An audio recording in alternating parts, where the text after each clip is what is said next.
Hey you guys, what's up and welcome back to Toe Tags and Metal Reviews, and today we're getting our final review of May the Bridges We Burn Light the Way from Omnium Gatherum.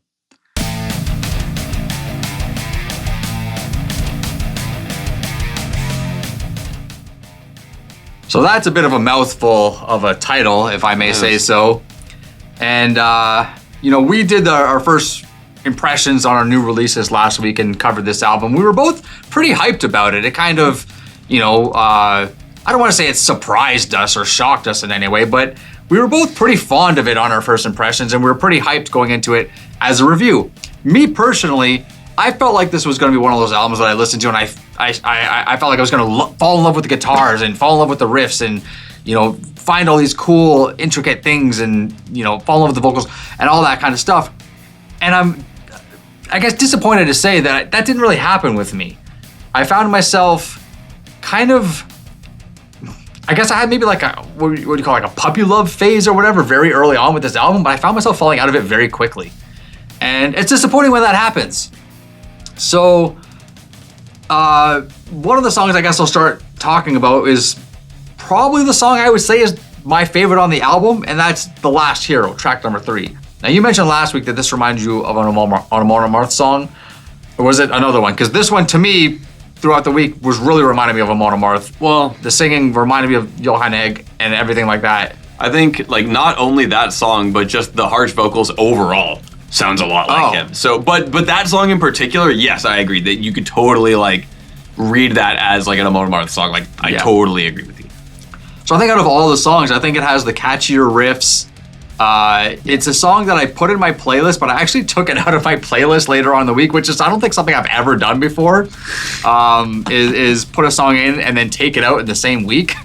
So that's kind of an example, too, of what I'm talking about, where these songs all kind of hit good when I first listened to them, but the more I played them, the more I was kind of just over them really quickly and getting bored of them quite fast.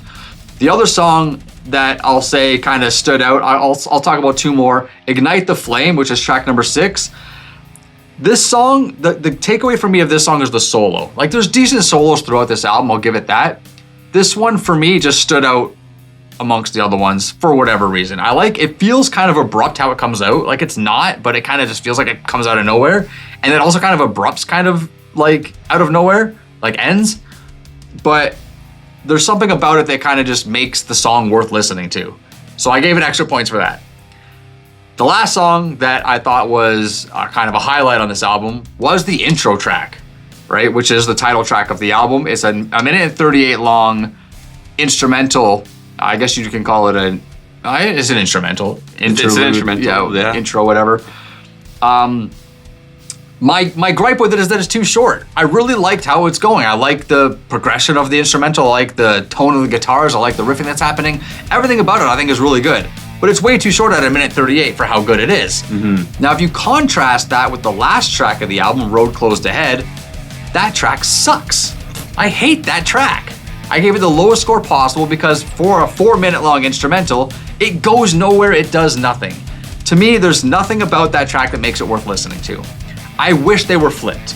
I wish that was a minute and 38 seconds as a closer, and we had a nice 4-minute long, good instrumental as the intro track. That would have been so much better. But yeah, Road Closed Ahead, I don't like to talk so badly about a song, but listening to it as an instrumental, especially a band like this that has some pretty decent guitar players, they could have done so much with it, I feel. And I feel like they just didn't do anything with it, and it just went on for 4 minutes, and I'm just gonna I could skip this anytime because it doesn't offer me anything. It's a waste of my time. So that's a big stain on the album as far as I'm concerned. The rest of the tracks, My Pain, Darkest City, Walking Ghost Phase, Streets of Rage, Barricades, these songs are all they just come and go. They're just fine songs. They're not particularly bad. My Pain and Walking Ghost Phase to me sound like the same song, minus the choruses. But other than that, I feel like I'm listening to the same song. They're so structurally similar. The tone of the songs are very similar. And, Walking Ghost Phase, I couldn't help but think about Ghostface from Scream. I can think of Walking Ghostface. That's all I can think about when he's singing the song. Walking around. He's just walking around with his knife, stalking, waiting for somebody to kill. They got great guitaring. one of my notes I wrote in the first impressions with this was that that's overall a really cool song. But then one of my next notes is, I have since changed my mind. The songs just died on me so fast. And, it gets to the point where they just come and go. Yes, the guitar solos might stand out here and there, but the songs just kept falling flat for me. One last point before I pass the floor to TV Fish. Ignite the Flame, which again is a song that I thought was a highlight, is followed by Streets of Rage. But the problem there is the riffs on those two songs I find are very similar. And sometimes when Streets of Rage comes on, it'd be like halfway through the song and I felt, did I not just listen to this song? And then I'd go back and they're different. They're not exactly the same, but they're pretty similar. Yeah. And to have those back to back on an album, I think is a big mistake. If you're gonna have songs that sound similar riff-wise, you gotta spread them out. Yeah. Don't put them back to back. So there's a lot of issues I have with this. And that's, again, very disappointing because I was pretty hyped going into this week based on the first impression, unfortunately. Yeah. You mentioned consistency last week, and after listening to the album so much, I agree. This album is very consistent, but it's almost to a fault. I feel like a lot of the songs do some pretty similar stuff, some cool stuff, but a lot of them have a similar vibe. So for, a band who has a sound like this, I would want them to have a little bit more contour to their music. It would help. So, for example, something like expanding the last 30-second jam in the Darkest City into a full song would be like what I'm talking about. Yeah. And that song actually in particular, I think is really good as the mid-album break. I like that. That's probably my top song on the album. Yeah. I think it actually makes things a little different. I think it changes the pace enough that it feels like it's actually contributing to the contour of this record. So, the jam at the end is really cool. I wish it was developed further. But listening to this ending, it makes me think like, you know what? This song could have been, as weird as this sounds, this could have been a 10-minute song.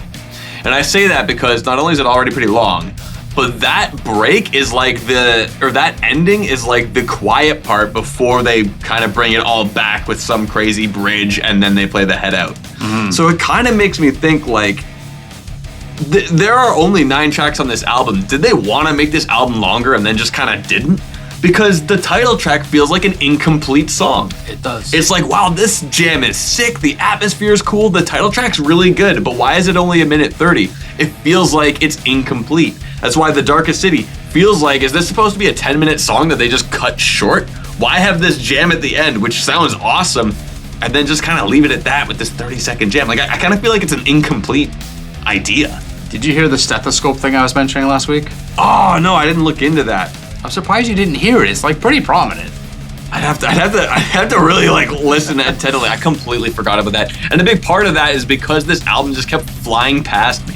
Yeah. There were songs that just weren't gripping me. I think the first half of this album is actually pretty strong. I think it's like, wow, this got some good stuff, cool ideas. After The Darkest City, it falls off. I feel like after that point, a lot of songs either retread old ground that I've already feel like I've heard on this album, or they don't add anything. Road Closed Ahead is a cool atmospheric thing. Does not need to be 4 minutes, especially because it doesn't really go anywhere or lead anywhere. Once again, is it an incomplete concept? Because I feel like that, the title track, and The Darkest City that I mentioned there all kind of give me the idea that like the band wanted to do something more and just didn't for whatever reason. It kind of feels like the album's almost incomplete. Yeah. And I find that really weird. And I don't think I've ever felt that way about an album before. Because we've felt ways where it's like, well, this would be good as an EP, but I've never felt to myself like, yeah, this album feels like it's unfinished. Or has ideas that that feel like they were supposed to develop and then just didn't. Yeah. And you know what, I agree with you, but I feel bad saying things like this because the band themselves, they could be super passionate about this. And then here we are saying, oh, it sounds incomplete. But to them, this might have been their vision. They might have released exactly what they wanted to release. And it's hard for us to know that. But then there's, on the flip side of that, there's situations where record labels, for example, could be pushing bands like, hey, you guys are due for an album, you gotta release it by this date. And then it releases whether it's finished or not, right? They just push out whatever they can to appease the label, and that's the product you get. This feels like it's that situation, but at the end of the day, we feel how we feel, right? Yeah, I mean, it's like, and everyone's gonna interpret stuff differently, right? Like what might sound incomplete to us sounds complete to someone else. I can see the vision with Road Closed Ahead being like this kind of bookend instrumental, and it's this atmospheric way to end the album, but like, why make it 4 minutes? Why make the title track a minute and a half when it's so much more active? You know what I mean? These are the things that give me these ideas that are there incomplete or not entirely conceived concepts on this record. Like I said, The Darkest City is a great track. It's probably my favorite on the album, and I really love that jam at the end, and I wish that was developed further. There's a few times I wrote, I wish this was developed further, you know? I wrote, and I honestly, I can't even think about why, but for The Darkest City, I wrote, the chorus is annoying to me. I don't know, I can't remember what the chorus sounds like, to be honest, off the top of my head. That's how forgettable this album is, by the way. I have to listen to it all week long. I can't even think of what parts sound like. That kind of does play to one of the issues of a lot of things kind of sound really similar to each other. Yeah. So a song like, you know, My Pain, I was liking it a lot at first, and I think a big part of that is because it's an earlier track. Felt like a little bit of diminishing returns, but I listened to the song and I'm like, yeah, this kind of reminds me of Scar Symmetry. But then I remember throughout the week, I decided to throw in Holographic Universe again, and I'm just like, man, it's just on another level. It is. I did get the Scar Symmetry reference. You mentioned it last week, and I listened again. By the way, I want to correct myself on the Iced Earth reference I made. I think I had a brain fart last week when I said this is a band that kind of reminds me of Iced Earth. That was a total kind of brain fart that I had. I was thinking of other bands like maybe Soilwork or Orden Ogen.